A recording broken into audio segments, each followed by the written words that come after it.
All Okay. right, good stuff. So that's on record, which is good. So brilliant.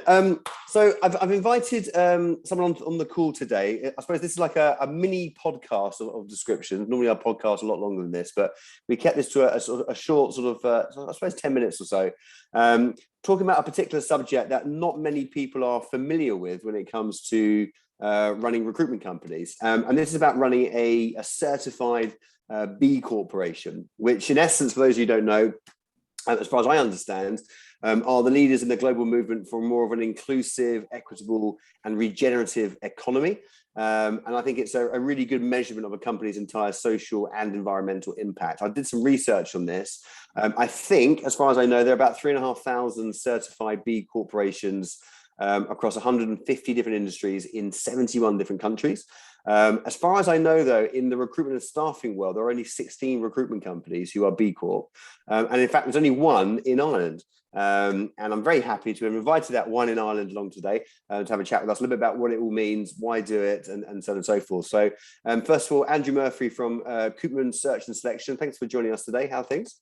Yeah, good now, James. Thanks for having me. And look, Merry Christmas to you. It's good to join you and have a chat to you about this. And you gave a great introduction, so I don't think I need to say too much more, do I? We'll find out, really. But it is intriguing, this whole B Corp thing, because we talk in our business about being or working as part of the sort of this cyclical economy and that type of stuff, giving back or giving more than just taking, and so on and so forth. Just walk us through, first of all, what your reasoning, but why you wanted Coopman to become a B Corp organization. Yeah. Look, it's a good question. I think kind of going back to earlier this year, how it came about, I actually follow a company called Lemonade. I don't know if you're aware of them, the InsurTech, North American InsurTech company. So they're doing huge disruption in the insurance industry, really cool branding. So they're just a company that naturally kind of follow and watch what they do. And they came out on LinkedIn that we're now a B Corp certified company. So curiosity got the better of me, and so look, I'll go and have a look at what this is and what they're banging the drum about. And it's when you kind of get into then what B Corp stands for, what it helps you do as a business. It was something I said, look, I'll go and talk to Mark about this. Mark obviously is my business partner. And when we sat down and looked at how we want to grow Coopman and what we have values and what we put emphasis on, it just seemed to align really well. So I suppose what B Corp really gets you to do as a firm is to really look at how you can move away from that kind of, as you talk about, that kind of shareholder value into more stakeholder value. So it really gets you to look at your governance structures, your financial transparency, your reporting, how you treat your employees. So, going as deep as to, show how do you pay them, how do you develop them, how do you address health and well-being, look around your D&I and economic impact. So it's really all encompassing across the full business structure. Yeah. And then what it causes you to do is to assess what are you currently doing in all those areas. What can you be doing and where do you want to get to? So it's really quite a all-encompassing framework and they call it like an impact business model. So what you do is you adopt a legal framework into your constitution that you are legally bound to run your business in accordance to this impact business model. So it's really very interesting. Well, it is, and I think it's obviously really pertinent right now with the world trying to be more greener and that type of stuff. But I suppose it's similar to like being an employer choice, right? Winning an employer choice award, a workplace to work, or one of those most attractive places to work type thing. Is it just a badge, or does it actually drive different behaviours and internally, or is it just something to post on your website and say, look at us? Yeah, look, if it was just a badge, I think you might find a lot more companies going and getting that badge. It's really a lot more than that. I mean, we started this process in May. We've only became certified in November, so it was a 6-month process. Oh wow, okay. Jamie Oliver, I think, said it was easier to deal with the revenue than to deal with getting a B Corp certified. So no, it's really you have to take a deep dive into your business and really honestly look at where you're at. So it forces you to provide a lot of evidence. You have different categories that you have to break down, and you have to go away and prove that what you say you have in place you do. Yeah. In areas where maybe we had gaps, we had to go and figure out, okay, what do we want to do around that particular area? What can we implement? And then again, provide that evidence. So it's a lot more than a badge, and it really drives behaviors and processes and accountability, and it's all transparent as well. I think that's another thing to note, is that our information is publicly available on the B Corp website. So you can see our score, you can see what areas we're strong in, what areas we're maybe not so strong in, and where we need to develop as well. So you're fully accountable. And I think one thing that Gemma, our marketing manager, mentioned, and she was instrumental in driving this, was that we're only at the beginning of the journey. So once you get the B Corp, it's not like, okay, I've got the badge, let's go. You really have to then develop and continue on that journey. And I suppose we're looking at, as you know, our bid budget for next year. And we have to tie that budget into our B Corp goals and that impact. Yeah. So no, it is a lot more. Yeah. And can you lose the certification if you don't do the things that you're meant to be doing, basically? Absolutely. So you get reviewed every 3 years. Right. So if in 3 years' time we've done nothing around this, everything's kind of fallen apart, we would lose that certification. And your score can fluctuate. So you can get better and you can go worse. But if you drop, so the score is a score of 80. So it's not out of 100, it's just 80 is the score. And you need a minimum score of 80 to be B Corp certified. We're about 85.6.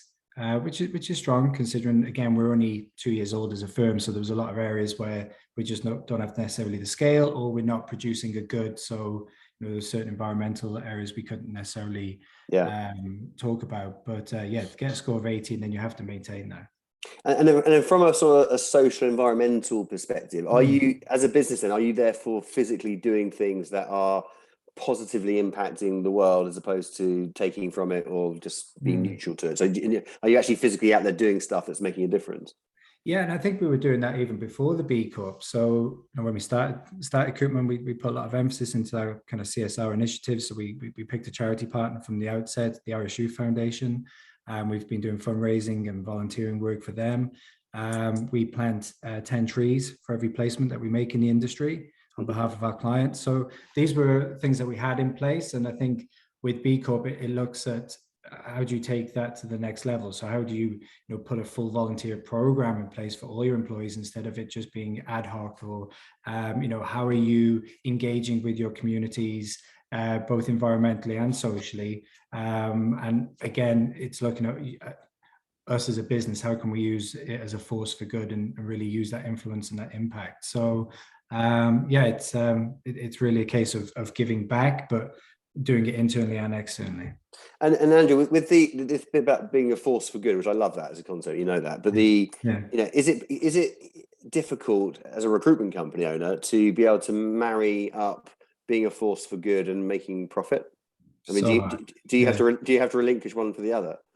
No, you have to try and do both at the same time, which is where the challenge comes from, because in order for us to remain in business, we have to remain profitable.